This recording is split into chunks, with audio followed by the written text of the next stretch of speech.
මම යනවා නානුවේ වෝටර්ෆෝල් එක බලන්න. මම උදේ 6 මාරට බණ්ඩාරලින් නැග්ගේ. දැන් දික්වා සුරිගුණාටුවෙන් පස්සේ මාස 7ක් විතර නානුවේට කෝච්චි ගියේ නෑනේ. දැන් ඉතින් හැමෝටම යන්න පුළුවන්.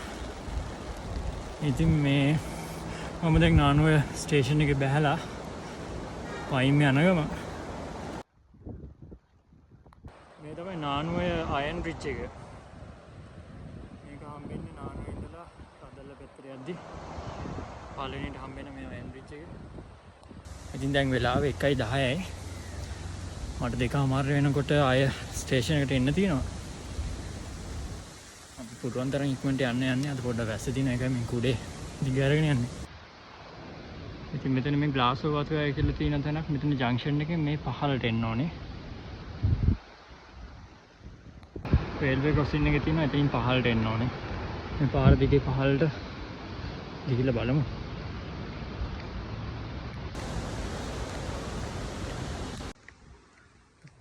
මෙතන තියෙනවා මොන බලාගෙන පුළුවන් ග්ලාස්ගෝ එස්ටේට්. මේක ග්‍රීන් ටී හදනවා මම හිතන්නේ. මෙතන ලස්සන ටී ෆැක්ටරි එකක් තියෙනවා. ග්ලාස්ගෝ ෆැක්ටරි. මේ හරිය නිකන් වෙනම ලෝකයක් වගේ.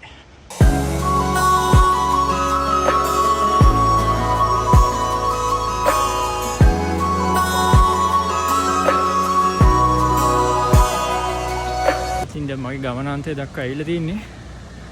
මට මෙතනට පේනවා අයන් බ්‍රිජ් එකත් එක්ක තියෙන නානුවේ වෝටර්ෆෝල් එක. ඉන්න මම පෙන්නන්නම්. මෙතෙන්ට ඔයගොල්ලන්ට පේනවා නානුවේ වෝටර්ෆෝල්. එතන පුදුම ලස්සනක් තියෙන්නේ. ආපු ගමනේ පාඩු නැහැ.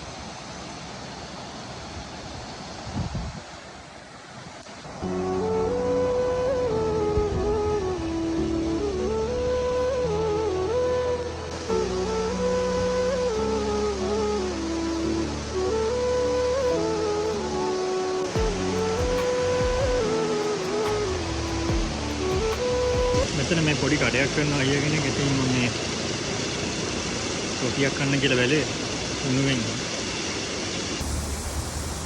ඉතින් ඕගොල්ලෝ නානුවේට එනවා නම් නානුවේ බැහැලා ඕගොල්ලෝ ලොකේෂන් එක දාගන්න පුළුවන්. නානුවේ අයන් බ්‍රිජ් හරි නැත්නම් නානුවේ වෝටර්ෆෝල් කියලා එතනට ලොකේෂන් එක දාගෙන ඕගොල්ලන්ට පයින් වෙන්න පුළුවන්. කිලෝමීටර් 1.5ක් විතර තියෙන්නේ. ඉතින් මේ වැස්සත් එක මුකුත් කරන්න බෑ. ඒ නිසා මම දැන් යන්න යනවා. මොකද මගේ ට්‍රේන් එක දැන් අල්ල ගන්න ඕනේ බණ්ඩාර වලට 2:00 වෙනකොට. ඉතින් මේ පාරවල් හොඳට කාපට් කරලා තියෙන්නේ. මේගොල්ලන් කිසි ප්‍රශ්නයක් නැතුව ඔයගොල්ලන්ට එන්න පුළුවන්. මේගොල්ලෝ මේ ග්ලාස්ගෝ ෆැක්ටරි කියන තැනට ආවම එතනලා මීටර් 100ක්වත් නැහැ. ඇත්තටම මේ වෝටර්ෆෝල් එක ගාවට. එහෙනම් අපි අලුත් වීඩියෝ එකකින් හම්බෙමු. see you. දැන් ළඟද? නෑ. දැන් ළඟද? නියම නෑ. දැන් ළඟද? නෑ. දැන් ළඟද? නෑ තාම නෑ. දැන් ළඟද?